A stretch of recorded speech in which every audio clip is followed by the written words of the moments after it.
Hi guys, Tylord here with the pickups video. Got a couple good video games and some movies, but first and foremost, I got a package from Retro Tiburon. My buddy Mario from the Retro Wave podcast and Tight Whites, DVDs, Nuts and Popcorn monthly horror show. He sent me some goodies out of nowhere, so I got to get him back with something nice. So first off, in the package, Sour Patch Kids were included. I tend to like these. I don't know if my girls like these or not. I hope my girls don't like them so I can eat them. I've been trying not to eat sweets and all that lately. Been cutting back on the red meat and the cheese. My cholesterol was a little high. Trying to go to the gym every night. Anyway, I need to get some sunlight too. Sorry to bore you with all that. Anyway, so he sent me a Sega Genesis cart. Here it is. Alien Storm for Sega Genesis. Sorry about that sunlight. Yeah.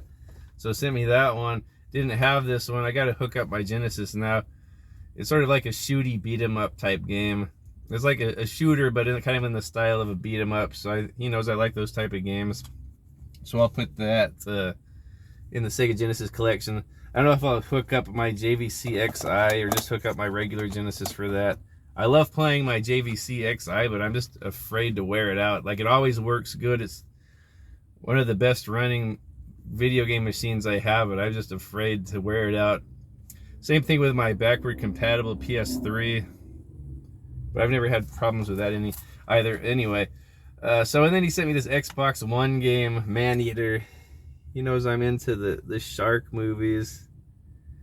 And he sent me this Maneater. I don't have this for Xbox One. I don't even have an Xbox One, but I think he knows I'm planning to get a Series X eventually.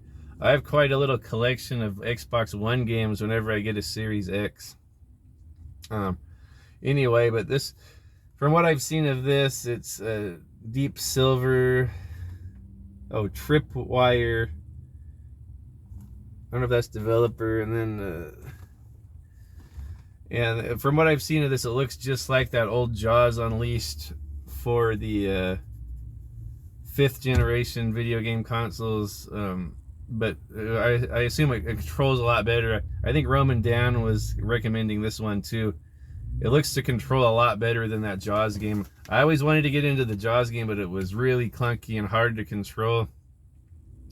But from what I've seen of this one, it looks a lot easier to get into and play. So it looks like a spiritual successor to the Jaws game, so happy to have that. Thanks again, Mario, for that. You didn't have to send me those goodies, but you did. Okay, so then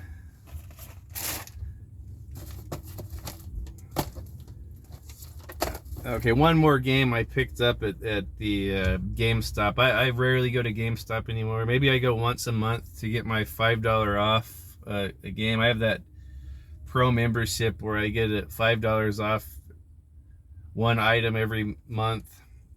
So I went ahead and bought Hideo Kojima's Death Stranding for PS4. Because it really looks like some goofy, weird game I would like. I hear mixed things about it. Some people say it's genius. Some people say it's boring as F. But I'm willing to give it a shot. It looks like some weird game I might delve into and enjoy. I see it has a pretty good cast here. Oh, and I think also didn't Guillermo del Toro had his hand in making this.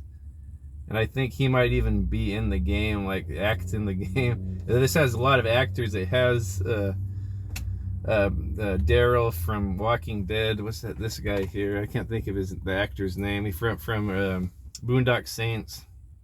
He's in there. What's her name from the new Bond movies? Can't believe I forgot her name.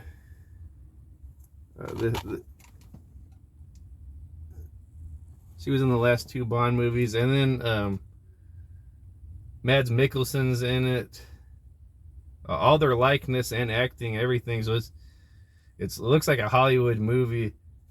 I'm not sure about how the game looks. It looks kind of like a tedious hiking adventure type thing. It's sci-fi. It looks really weird. Anyway, so got that. And that's it for the games. On to the movies. I'll start off with my Dollar Tree finds. Got this combo pack of Wesley Snipes movies on Blu-ray. I haven't seen any of them. I think they're newer movies. One of them's called The Recall, and one of them's called 9 Lives with Wesley Snipes. So I'm interested in watching these. I've never seen these. I got such a huge back catalog of movies to watch, but got that one in there now. Who knows? Those might be on Tubi anyway. Speaking of readily available, I got the old Roger Corman horror collection from the Dollar Tree. I got 2 of them. I found one of the ones Tight White needed. I sent it to him. DVD set. They don't have a volume number or anything. Man, this sun. They both are the same, just different colored font. One of them has Little Shop of Horrors with Jack Nicholson. Jack Nicholson wasn't even the lead in that. It was I think it was the original film adaptation of that Little Shop of Horrors, but it's not a musical like the 80s movie that everyone knows and loves. But Jack Nicholson played the part of the part that Bill Murray played in the new one. He goes to the dentist. The dentist is like a sadist, and then is it a masochist, the one that enjoys pain? Bill Murray went in there and it frustrated Steve Martin because he couldn't cause him pain and he enjoyed it. But I think Jack Nicholson played the character that Bill Murray played, so it was just a little small part. And then another one with Jack Nicholson, The Terror with Boris Karloff. And then She Gods of Shark Reef. That's a good one. And then Dementia 13. I don't think I've seen that one. And Swamp Women. So some good old watches right there. Those are probably all free, like public domain movies you can watch on Netflix. I know I might actually have a lot of those in my movie compilation DVD packs. Anyway, then the second one has Beast from Haunted Cave. I can't read this other one. There's like a hot rod on it. It has Jack Nicholson in it.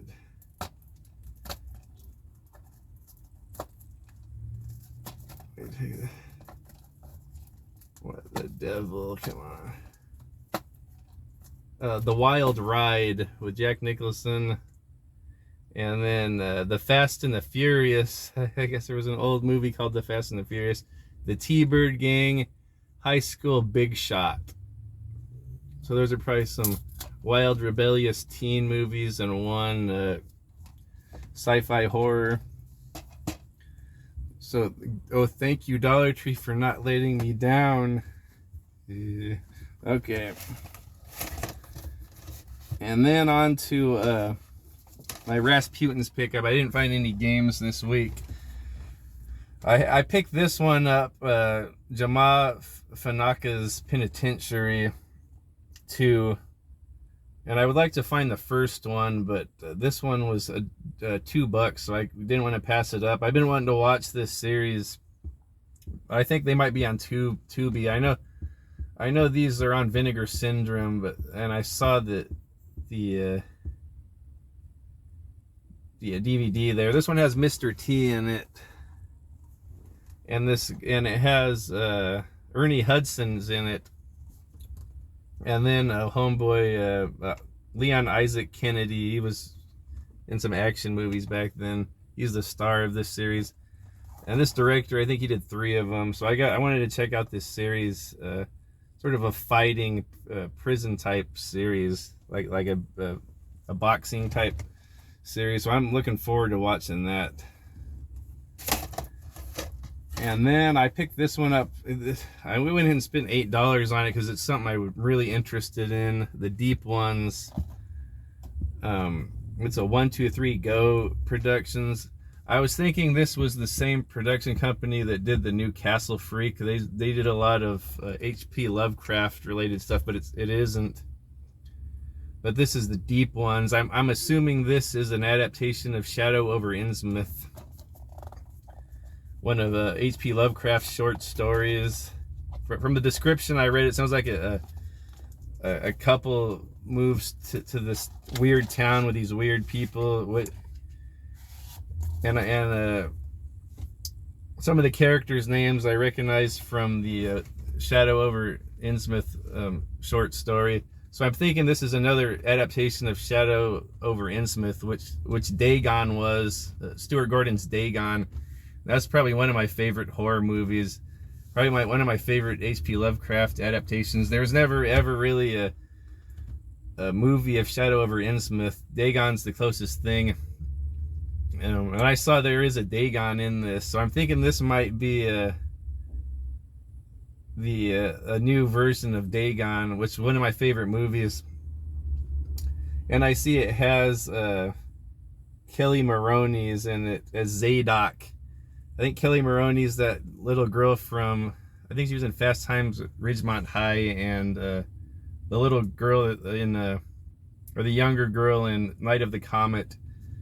But she plays a character named Zadok, which was the town drunk in Shadow over Innsmouth that was warning the people. He was the only one that was actually a human. The other people are weird creatures. But yeah, typical town drunk that no one believes. But so she plays that character, it looks like. So I'm really looking forward to this. Deep Ones. H.P. Lovecraft. Yeah, because Dagon was always one of my favorite horror movies, and I've always wanted another adaptation of that story. And that one was set in Spain, which is cool. I think this one's set on the East Coast, like where the original story was meant to be, but more modern. I think the old one was like the 1800s or early 1900s. And then the last one I got, oh, okay, I like this movie, so I spent the $6. So Olivier Gruner in Assassin X, an Art Camacho film. Art Camacho does action films like no one else. And this one's really good, really stylized, kind of in the style of John Wick. It's got Olivier Gruner in here. He's kind of a badass old man in this. He's got a cute young girlfriend. He's a hitman. There's like a hitman agency, and it's run by and Martin Cove is in here from The Karate Kid. He's one of the assassins, and the director of the agency is Patrick Kilpatrick. You probably know him as Sandman from Death Warrant with Van Damme. And he was in class of 1999, he was the android wrestling coach. And what else was he in? You see that guy and everything. He's kind of like a big, intimidating guy. He's like the director. He kind of reminds me of Jesse Ventura in this. He has kind of like the same voice, and he's bald, big bald guy with a mustache. Anyway, and then so it's an assassin movie, really stylized. Olivier Gruner always brings the cool fighting, like all kinds of different styles. He does cool grappling. Like, I don't really think Keanu Reeves has anything on Olivier Gruner. He might be a little bit older than Keanu, but that guy's a legit fighter. I always liked his other movies, like the Circuit movies and Nemesis. A lot of cool movies. He did a lot of sci-fi ones too. So anyway, this guy's an assassin that he kills people, and one of his hits is this young girl. She's like a college girl, really attractive, but he kind of falls for her, and he doesn't want to kill her, and he thinks there's something wrong with the hits the agency's putting out. So there's kind of like some contention within the agency, and then he gets a younger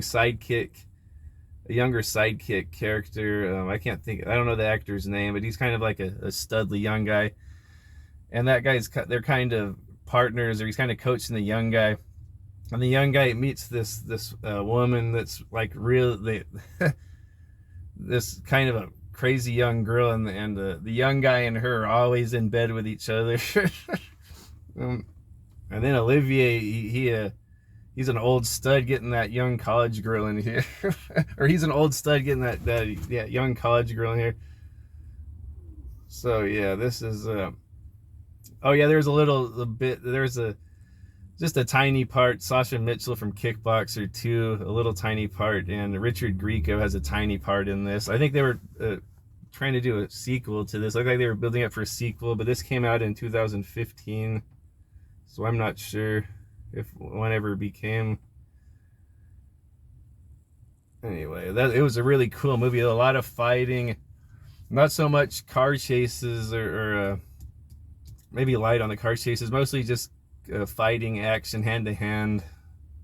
It's kind of John Wick style. Anyway, I like that movie. Cool. Alright, that's about it for this week. Later, guys. Just a moment. Don't hit that dial. Little follow up on Deep Ones. I watched that yesterday. This is Tylord from the next day. Watched Deep Ones, directed by Chad Farron. And I don't really give it a glowing recommendation. If you're into H.P. Lovecraft stuff, you might like it. I enjoyed it. I don't know if I'll ever watch it again. Just kind of a slow burn movie, kind of low budget, but not terrible. There is practical effects, which is good. There's rubber suits and prosthetics, all practical effects. I don't think there's any CGI, so I have to give it that. It's kind of like a bland version of Stuart Gordon's Dagon. I really highly recommend Dagon if you haven't seen it. And this movie does have practical effects and no crappy CGI like Dagon did. But Dagon's a way better movie. This one has some funny moments, just kind of dragged on for me, honestly. So I don't give it a glowing recommendation. Although if you're into H.P. Lovecraft stuff, definitely watch it. Had some deleted scenes. There's a lot of gore and nudity in this.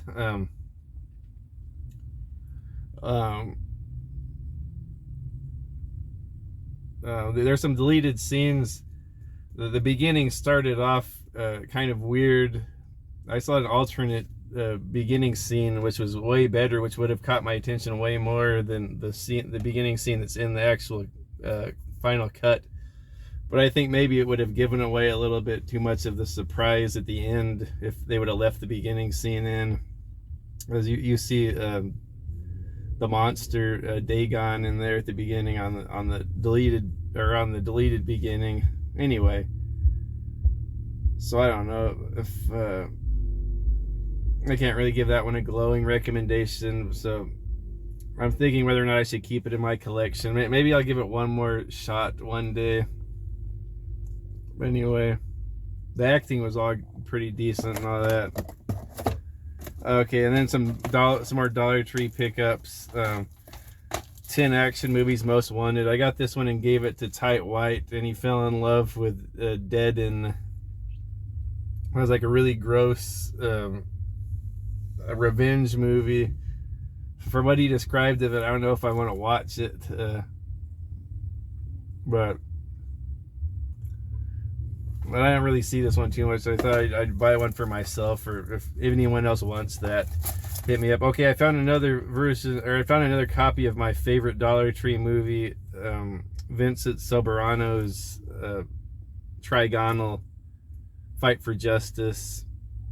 My favorite dollar store movie so far. I thought I would maybe give this to someone to spread the joy of this movie. So got that one.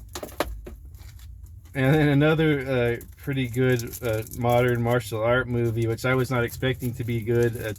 Tekken Kazuya's Revenge. Kazuya. This was nothing to do with the first movie. It really goes off the beaten path from the Tekken movie and game series. I remember I didn't care much for the first movie, but I should probably give that another chance. This one's just kind of does its own thing, and it has a couple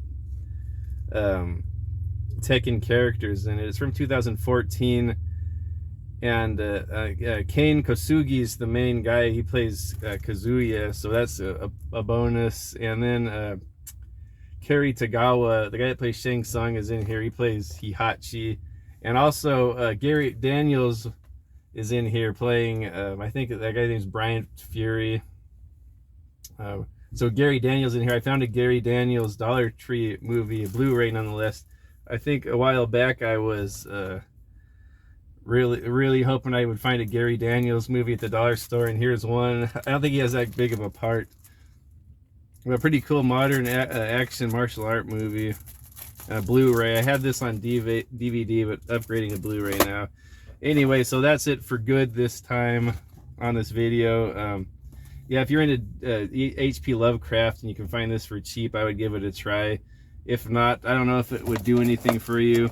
A good gateway into this type of series would be a Dagon. That got me really interested in H.P. Lovecraft. Or Reanimator, any Stuart Gordon movie. Watch those, but he's no longer with us, so maybe I guess you should give some of these new things a chance. The new Castle Freak is pretty good. Anyway, so that's it for good, I promise.